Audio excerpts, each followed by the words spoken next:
With Hurricane Dorian apparently headed toward South Carolina, Spokes of Hope is preparing to help those no matter what they need, like they did even months ago after Florence.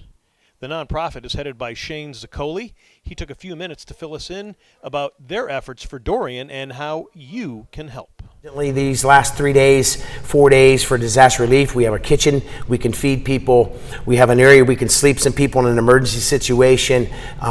Through ordinance, we're allowed to have some campers in the parking lot if it's a necessity.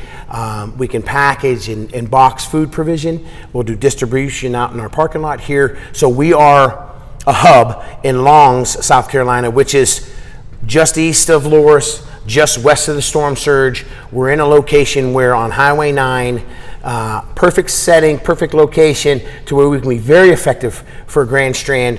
The outreach for us is fast, 31's close.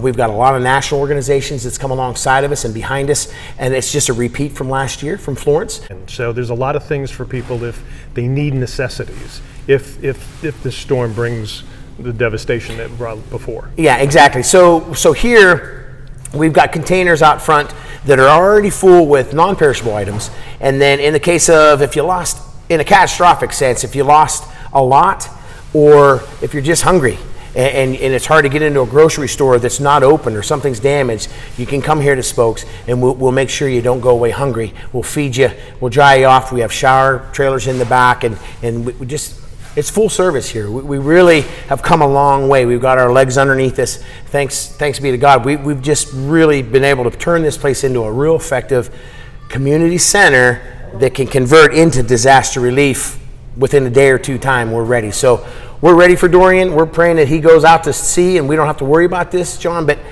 at the end of the day, when people need help in the community, we're going to be there.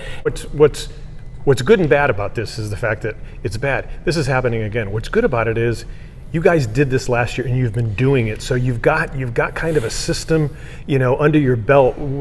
So people are going to know they can be taken care of here. Yeah, unfortunately, you learn if you're paying attention to anything in life. But for us, when the storms hit with Florence, we went through a big learning curve. But through that process, man, I lined up with some very smart people in this field, and humbly speaking, we got really good at it. So we understand what the needs are. We know what to look for, and just who to reach out to that, that can help our community in a big way. We've been through this just a year ago, and it's unfortunate, but it is a blessing in a sense because we know what we need. We know what our community needs. We got our finger on the pulse, not just for what the storm can do, but we got our finger on the pulse of what our community needs and the provision that it takes to just sustain a family, whether it's meat or paper towels or laundry service, or just think of living in your home and everything that it takes to do that process. We can do it right here at Spokes of Hope if we need to. We're already set up for it. So, this isn't an invitation. We'd love not to see you in an emergency situation, but we're here for you. We have everything we think we need to supply our community in a very effective way to make disaster relief more of a relief. And we care about our community, and that's what we're here for. Okay, so a couple of nuts and bolts. Where exactly is this community center here? Okay, so we're on the north end of the Grand Strand. We're 3 miles from North Carolina, actually, but we're at 1111. It's easy to remember. 1111 Highway 9, Long, South Carolina, 29568. Okay, so if people would like to donate and help, how would they do that? Would they come down here?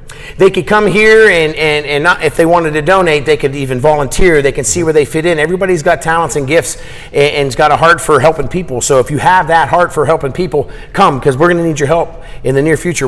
It's going to get pretty aggressive, and we need help. But if you wanted to donate to us, all of our money goes out to the community 100%. Nobody gets paid. It's all just straight volunteer. We got some electricity bill and water bill and that kind of thing that we pay, but we want to keep that to a minimum. But you can go to spokesofhope.sc.com. That's our website, or you can go to the Spokes of Hope Facebook page, and it's the page that has half of the motorcycle wheel with the cross on it. There's another Spokes of Hope in Michigan that has a bicycle association that does cancer awareness, and it's a wonderful group, so we share that name. But we're the South Carolina Spokes of Hope organization. Whether it's the storm that's coming, it's disaster, or whether it turns out to sea and we don't have to worry about anything, and that would be the ultimate, that would be wonderful. Just know that tomorrow or Friday or Monday, whenever this occurs and it's out of harm's way and it's okay if this doesn't even happen, we're still going to be a community center.